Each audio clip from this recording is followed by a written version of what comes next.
In modern dating, there's a harsh truth many people learn the hard way.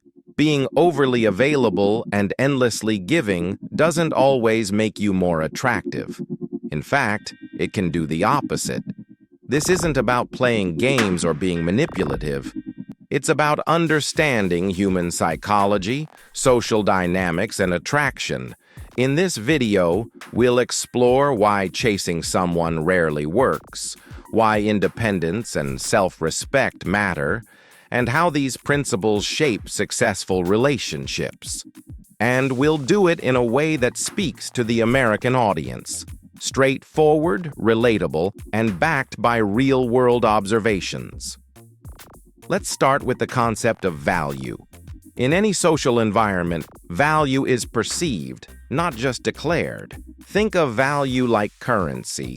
The more rare something is, the more we perceive it as valuable. When someone is too available, it can lower that perceived value, not because they aren't worth much, but because humans are wired to notice scarcity. This applies to friendships, careers, and yes, romantic attraction.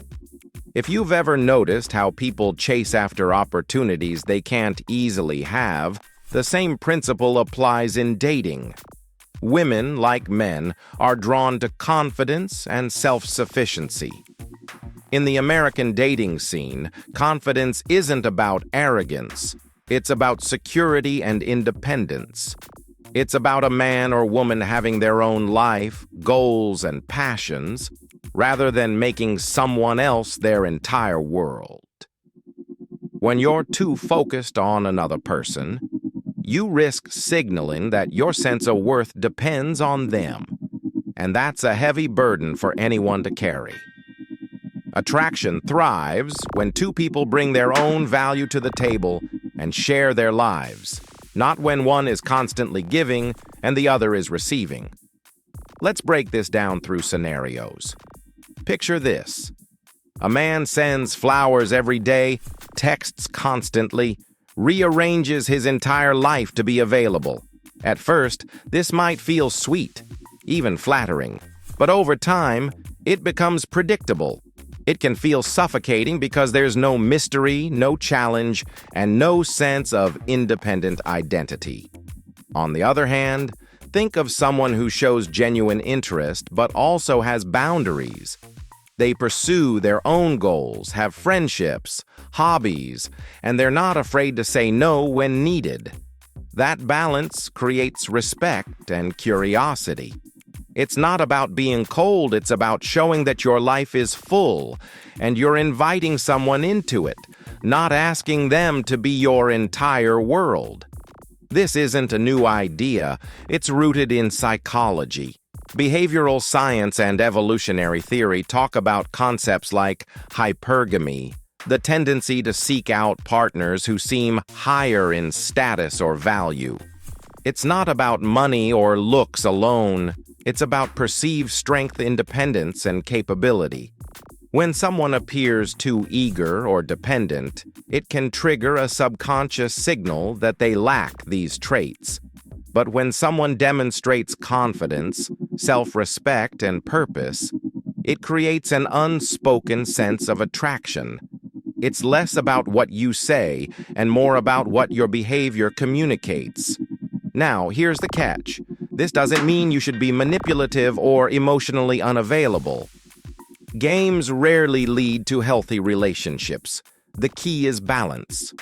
Show interest, but don't smother. Give attention, but maintain your identity. Be caring, but respect boundaries, yours and theirs. Americans, like anyone else, value authenticity. Nobody wants a robot. People want someone real, but also someone who respects themselves enough not to beg for attention. Cultural context matters too.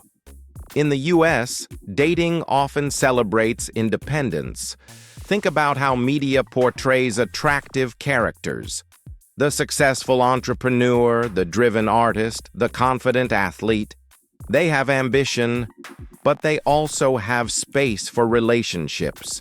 They're not portrayed as needy or overly dependent.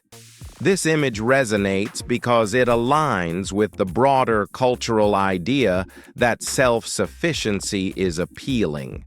Even in friendships or professional networks, people gravitate toward those who have something going on for themselves.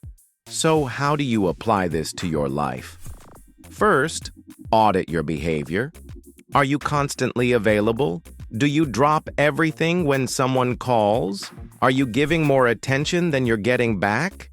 These are warning signs. Attraction is like a dance. It requires space, timing, and rhythm. If one partner is always stepping forward, the other often steps back. Second, invest in yourself. Develop your career, explore hobbies, strengthen your health. A full life naturally creates intrigue. Finally, communicate clearly and set boundaries. People respect those who respect themselves. There's another point here. Rejection isn't always about you. Sometimes, no matter what you do, the chemistry isn't there or someone just isn't ready. That's okay. But when you maintain self-respect, rejection doesn't break you. It teaches you. And ironically, when you stop chasing and start living, you often attract more genuine interest.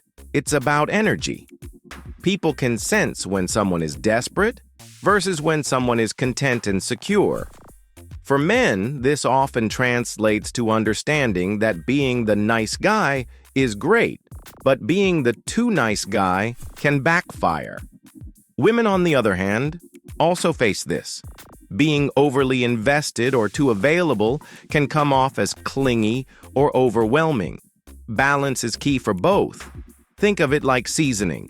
Too little, and it's bland. Too much, and it's overwhelming. The right amount makes everything better. In conclusion, chasing rarely works because attraction isn't built on desperation. It's built on confidence, respect, and independence. If you want lasting relationships, focus on being the best version of yourself and let interest grow naturally. Show care, but don't lose yourself in the process. And remember, it's not about pretending to be someone else. It's about uncovering and refining the best parts of who you already are. When you do that, you won't have to chase. People will naturally be drawn to you. This entire discussion comes down to one truth.